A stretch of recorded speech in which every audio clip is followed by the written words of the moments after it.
time than we realize. And right now, if we're not going through the worst part of coronavirus, like on the front lines with people in those horrible, tough situations, then a lot of us actually have a lot of time to explore an amazing life vision and then go do it. Like, go take those action steps. Part 2, exploring life vision. So this was drawn up a couple of hours ago. But it's really important. And over the next 2 or 3 weeks, I will try and draw this up in a bit more detail or better. But I think this summarizes it pretty well. And I tried to do this in an interesting structure to show you that, in my belief, and we all have our own belief systems, that's a whole nother thing, but the goals that are here, and again, you can see my mouse fill, right? Yes. Cool. So the goals that we're trying to achieve one day, our dreams, it should be the passion-based things, not the things we were told we should do. But I've drawn this in a way that they're still inside you. So one of the biggest keys that I've heard in many, many talks and events is that rather than look at your goals to be in the future, look at them as you have them right now. So if any of you guys do like visualization, creative visualization or meditation, then, feeling that they're real right now. Like we are, this, for me, this Goal5 platform, like one day I'd love to have a huge event like A-Fest and people are doing talks and connecting to each other and dancing and stuff. So, if that's my goal, I can literally get into a really, really comfortable state and feel what that feels like right now to be running that event. Feel like we just, that just happened last weekend, because it drives so many kind of emotional reactions in your body. And it kind of sends you up that emotional scale. And over time, if you do that more and more and more and build the tool sets and figure out this resistance tunnel, which is the tension, then I would say it's very, very hard for that thing not to come true. And many, many successful entrepreneurs or hugely successful, happy people have talked about these exact things. So comfort zone is what we have right now. And just very briefly, as we go into the resistance tunnel, so let's say you start a new habit. I want to do a workout every day, but it's not the most achievable workout. It's something pretty intense and it's an hour long. After 3 or 4 days, you'll probably start to feel the resistance pulling you back in the comfort zone. So we need to have skills to get us through this tunnel. And once we're through the tunnel, I think they say between like 30 and 60 days to reinforce that habit. So it's kind of automatic. And then the resistance kind of eases off. So another time we'll dig into that. It's really, really interesting. But having skills for that tunnel. Key point here is, I think I can't think of one goal over the last 2 or 3 years out of about 30 key things that I really, really made massive progress on. And they were all in this area here, all out the comfort zone. So I try not to get pulled back. I'm actually afraid of the comfort itself. And I forgot one final thing, which I'm going to draw on here another time, but this comfort zone has a trapdoor, and we talked about that. Me and Phil, and I'm sure everybody else here, definitely been through curveballs in life and surprise situations that just overnight, everything changes, right? And coronavirus for all of us is one of these. And when you haven't got the skill sets and to kind of built up to get yourself in the top half of that emotional scale, it's really, really tough to deal with these things. Again, time check. Hopefully you guys are okay. So even though I say character, this is interesting, but visualize not just goals here, but your ideal life of what that looks like. Like who are you? And I can't remember the name of this book. I think it was by Todd Herman, but I'll find it later. But he talked about being this kind of superhero character of yourself, and you're not in a way that it wasn't true to yourself, but it was to take all of the things that light you up and then create some kind of superhero character of that? And what would it look like? Just reading comments again. Feel free to comment on this one. I'm going to write this. So, if there were no fears, what would it be? I have a question. Yeah. Actually, for Jeremy. I was reading your bullshit rule here that you can't make passion a career and that you're guilty of it. So there's something that you do in your life, obviously, that you love and you have a passion behind. And for whatever reason, somebody said you can't make that your sustenance for the future. Can you share what that is, or who told you that, or why you think that the passion cannot be a career? If you're comfortable. If you're not, don't. The reason I ask is that it absolutely is a bullshit rule that, in fact, it's more difficult to find a passion than it is to find a career. And if you can find a passion, I think that you pursue it, that everything will just flow in behind it. So I would not be afraid to pursue your passion. Easier said than done, I get it, but I'm telling you, it'll pay off. Anyway, sorry, I just had to interject that. It resonated with me on that. I've always taught my sons that, seek to do what you love to do, and that money will follow, and success and whatever you want it to be will fall in behind it. And Yeah, you're spending your time. Why not spend your time doing something you're passionate about than doing something just to maintain existence? It is a bullshit rule. Yeah. Yeah, I totally agree.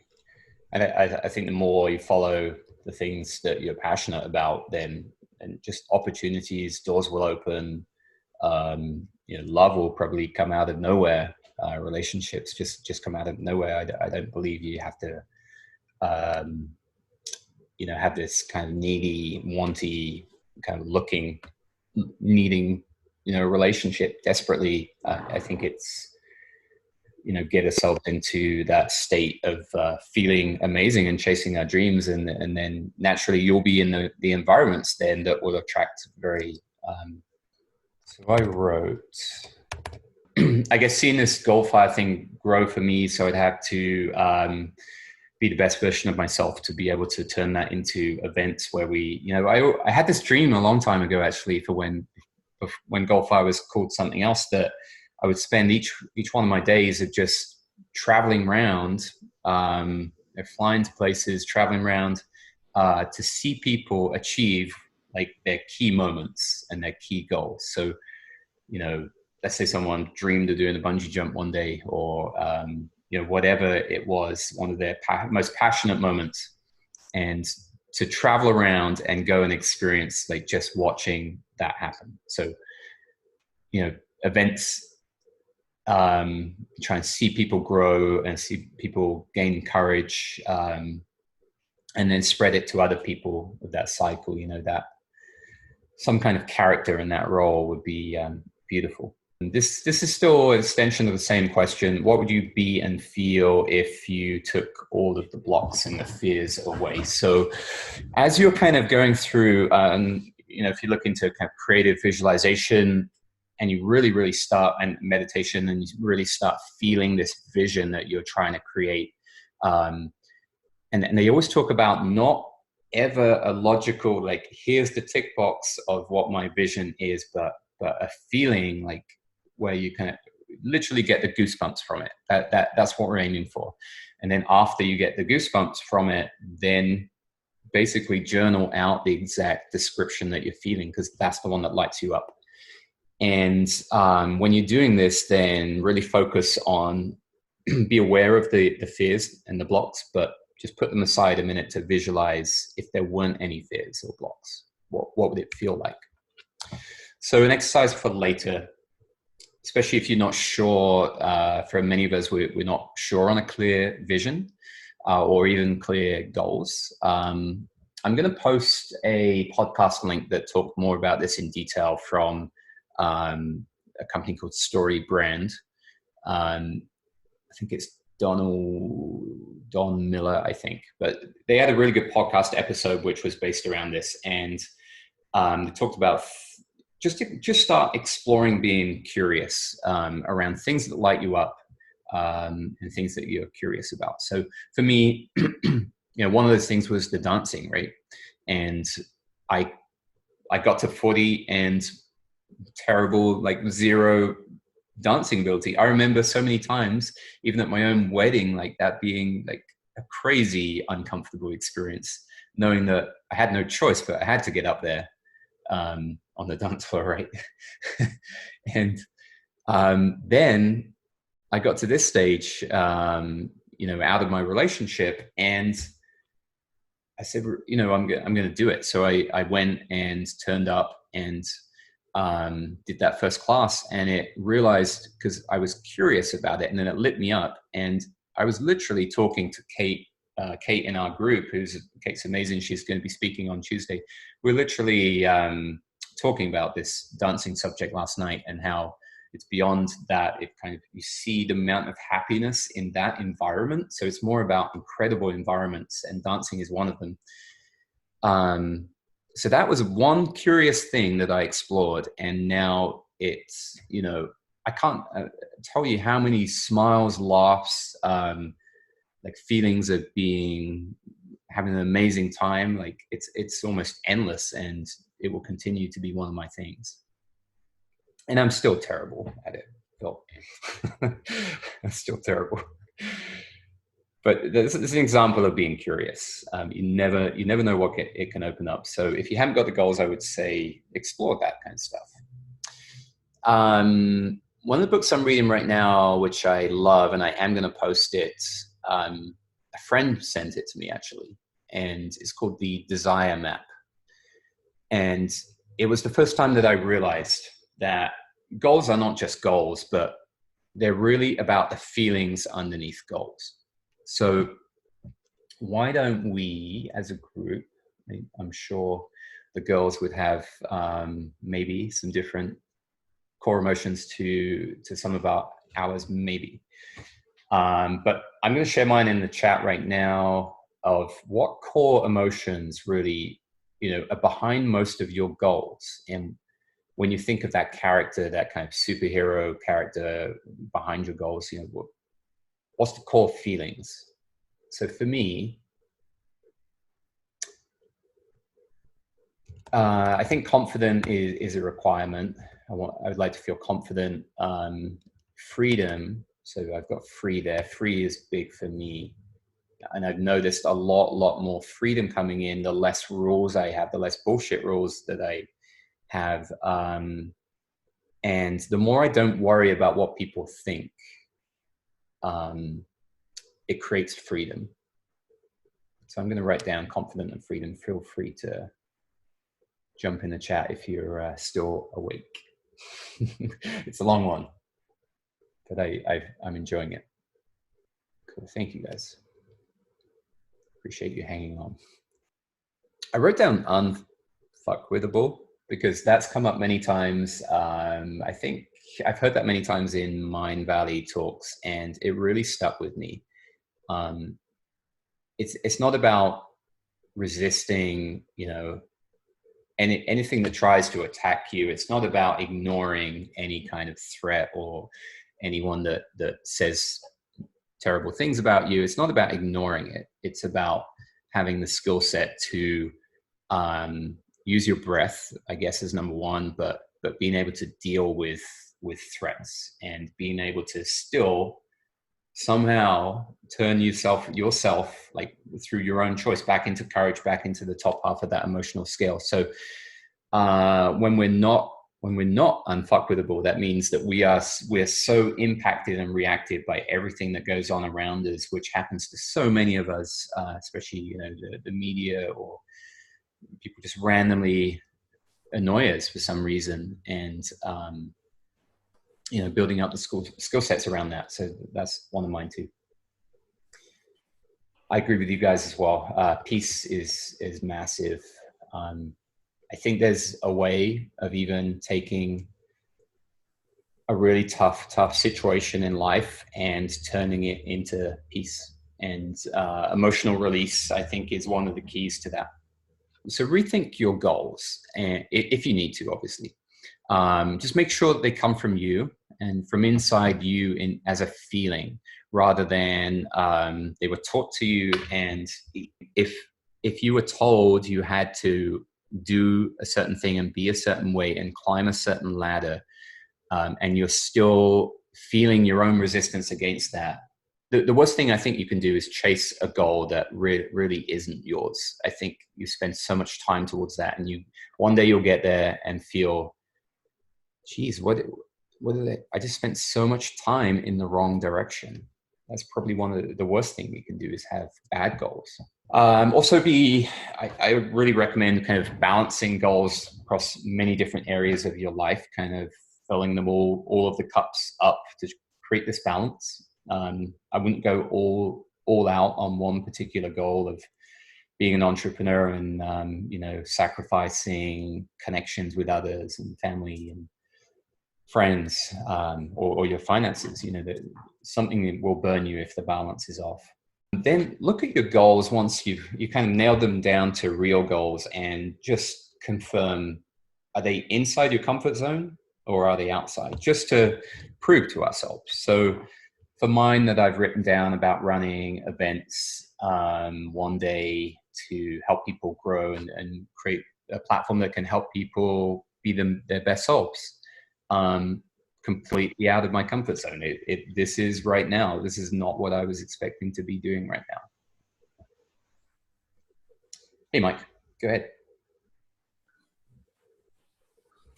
Hey, Dave. Sorry, I just wanted to quickly ask, maybe you can share some tips. How do you or any of us realize when the goals are not ours?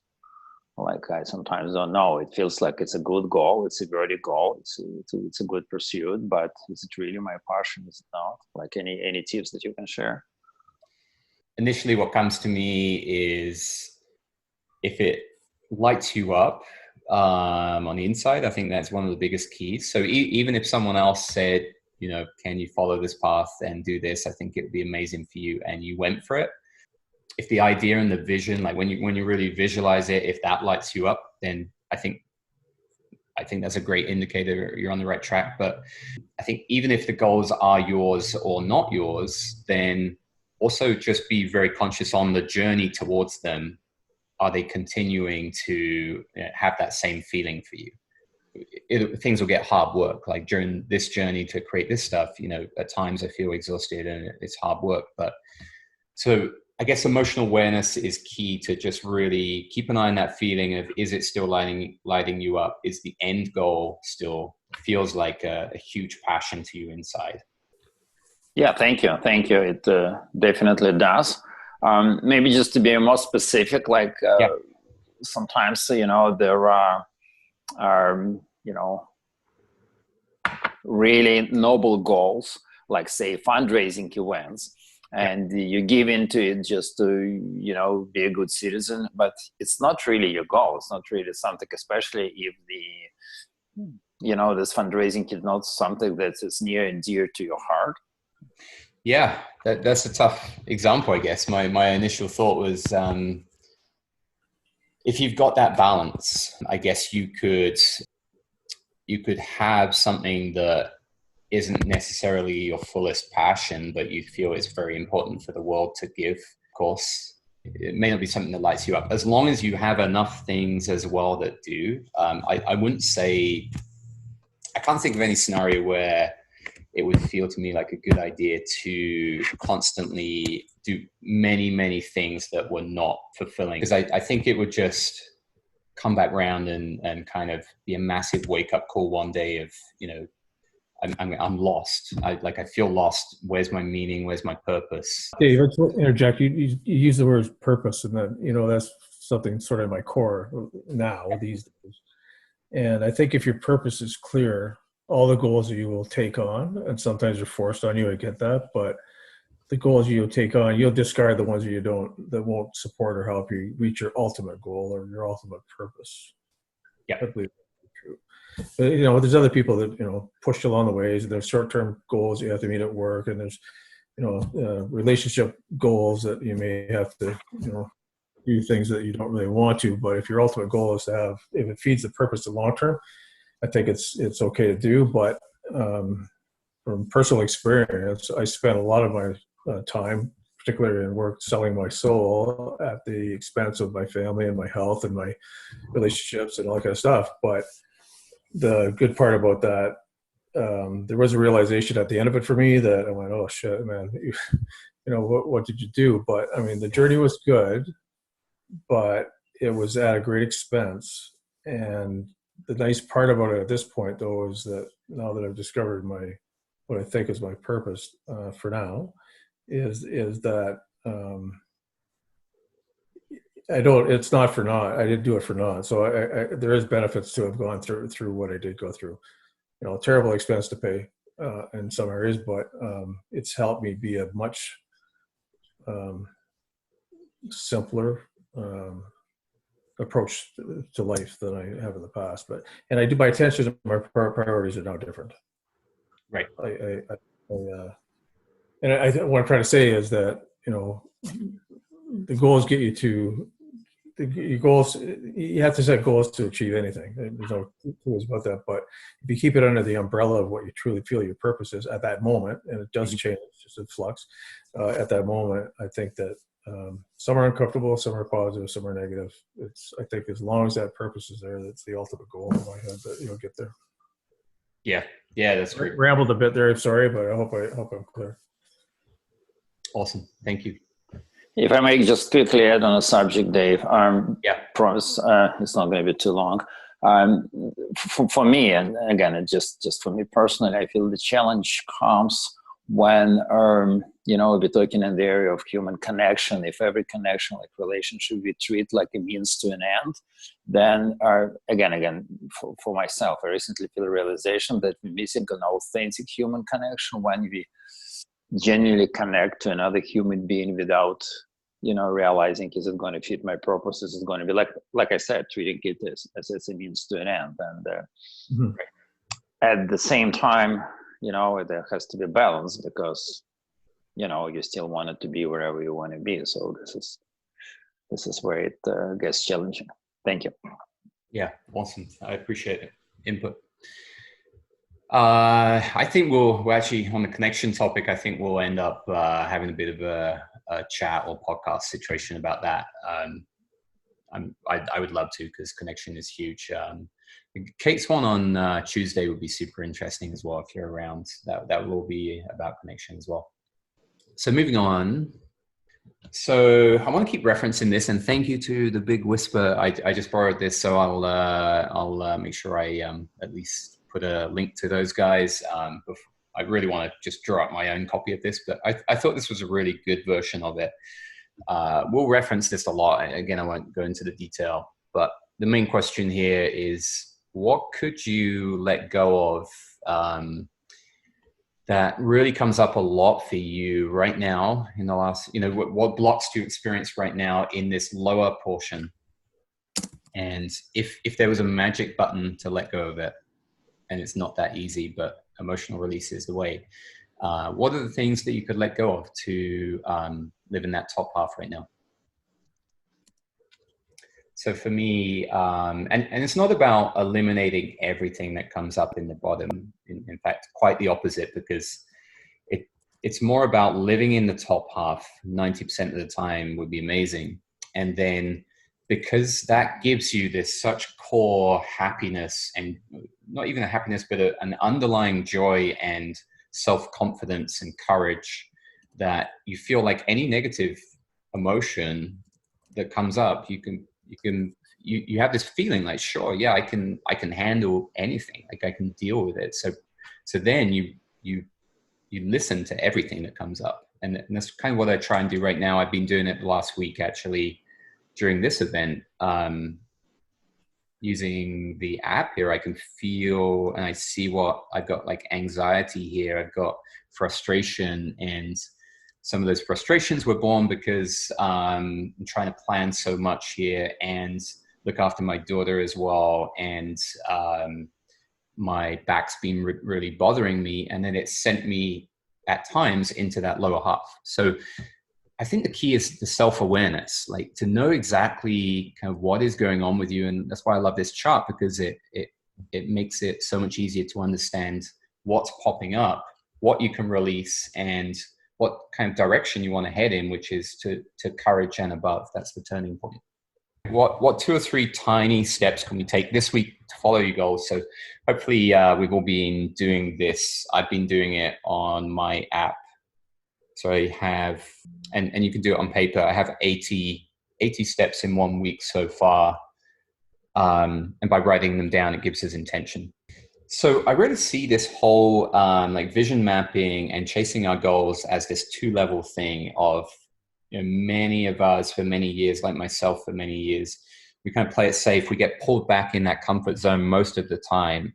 And you know, we get to our end of our New Year's resolutions and think, my goals have gone. Like I can't seem to achieve my goals, and I have no idea why. And I think it's because many of us play a level 1 version rather than the skills of level 2, which involve a lot of emotional awareness and releasing and deliberately looking out of the comfort zone. So tension skills, connection skills is a huge one, like we've already talked about, and mental toughness. So if you look at any successful entrepreneur, I met some incredible, successful women, entrepreneurs, multiple businesses, and they had so much trauma. And they're, you know, all of these people are in this level 2 category. You need more to achieve bigger things. So I think part 3 is we're almost there, guys. I appreciate it. So more about the action here, of action steps we can take. So I would journal your powerful new vision using the present tense, like we've talked about. So feel it as if it's true right now and write it like a story. That would be my recommendation, because it makes it more real. We humans are very, very heavily tuned into stories, and that's how we can connect better to each other as well. So if you do that with yourself, like, it makes it more real. So I would start by, many people have already said, breathing, release the mind to think clearly.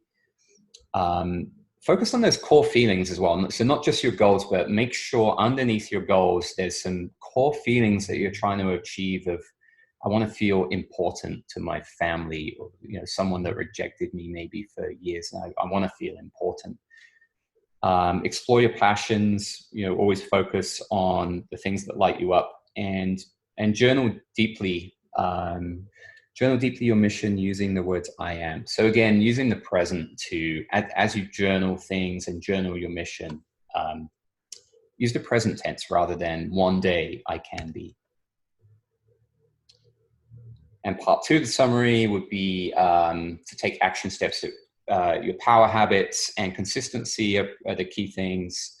Try to focus consistently outside of the comfort zone regularly. Like it's an everyday thing I try to do. If I have time, I try and create my time. Emotional awareness, see what's going on for you. So as you step out the comfort zone, extra emotions will rise. So be ready for that. The resistance tunnel we'll talk about another time. And here's a really, really crucial one. Rather than your goals do not have to be a must-have thing. You know, you should change and adapt. You should also be happy on the journey as well. You should not head towards your goals with pain along the way. So tiny steps, consistency, happy along the way, emotional awareness. We've talked about this. We talked about breathing, meditation tools can be super useful if you'd like to explore that. Creative visualization, focusing on the top of that emotional chart, and emotional release skills. Goals are your compass, but you don't have to achieve them. So I've just talked about that. Habits and the ways of living are way more important than your goals, essentially. Don't chase vague or wrong goals and save time. There's ways to find more time. Spend so much time dedicated towards your goals. So I think that's about it. And I really appreciate you guys hanging on for so long. And for interacting in the chat as well. So thank you guys. I hope you have a good day, and yeah, reach out any questions anyone has. All good. No, thanks a lot, Dave. Yeah, no worries at all. Cool. Okay, guys, have a great day. Talk soon. Thanks. You too. Bye. Cheers. Thanks a lot, Dave. No worries. Bye, guys.